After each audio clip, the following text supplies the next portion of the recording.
Assalamualaikum warahmatullahi wabarakatuh. Halo, apa kabarnya anak-anak ibu semua?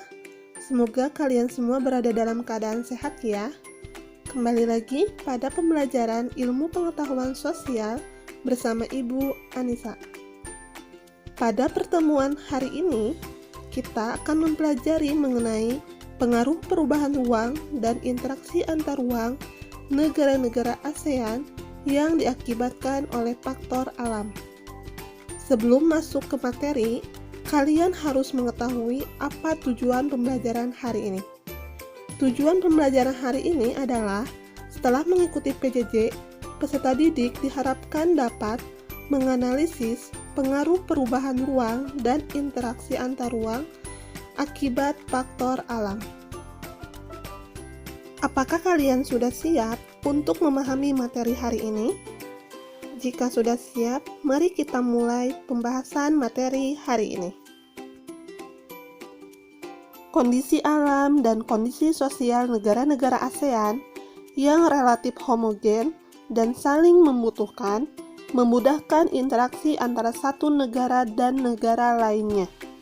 Interaksi ini terjadi dalam bentuk kerjasama di berbagai bidang.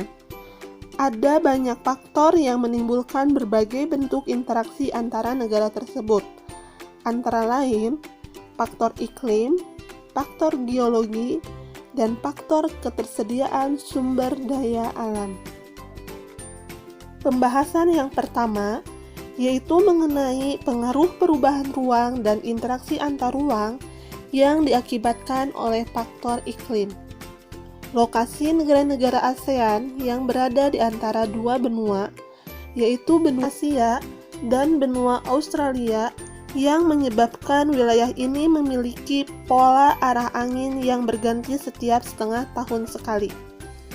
Kalian bisa lihat kedua gambar yang ada di situ. Kedua gambar tersebut menunjukkan angin yang dinamakan angin muson timur dan angin muson barat. Masing-masing menyebabkan terjadinya musim kemarau dan musim hujan.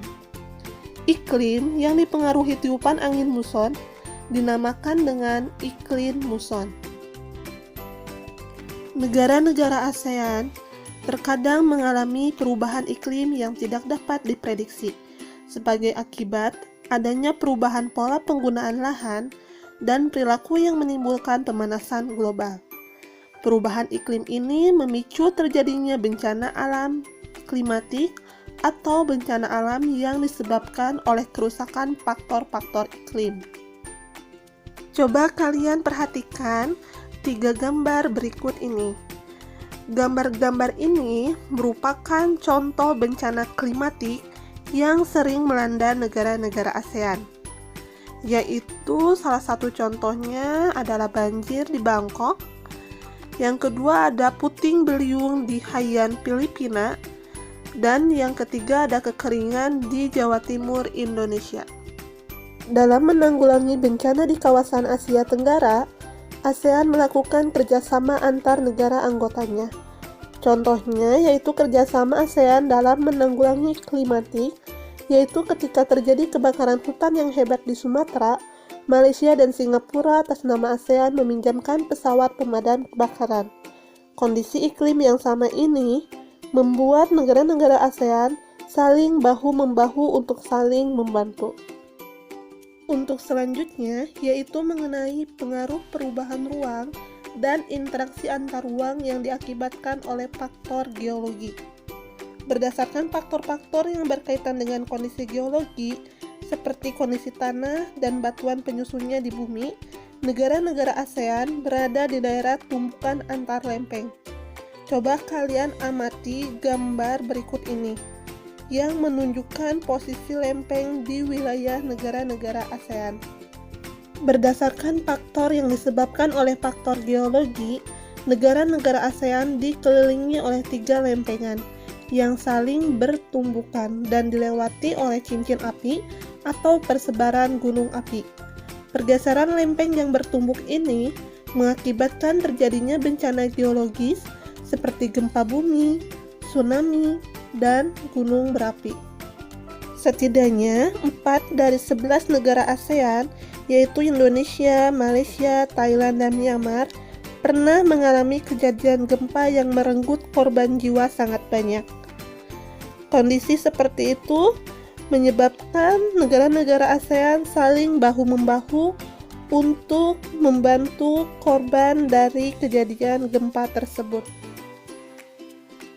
Untuk pembahasan yang terakhir, yaitu mengenai perubahan ruang dan pengaruhnya terhadap interaksi yang diakibatkan oleh faktor sumber daya alam.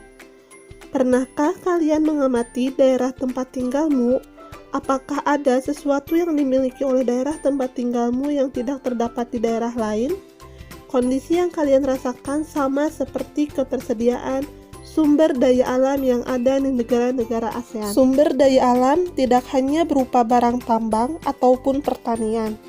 Sumber daya alam hayati dan non-hayati lainnya dapat dijumpai di negara-negara ASEAN, seperti hutan dan juga sumber daya alam laut. Akan tetapi, tidak semua sumber daya alam dimiliki oleh suatu negara.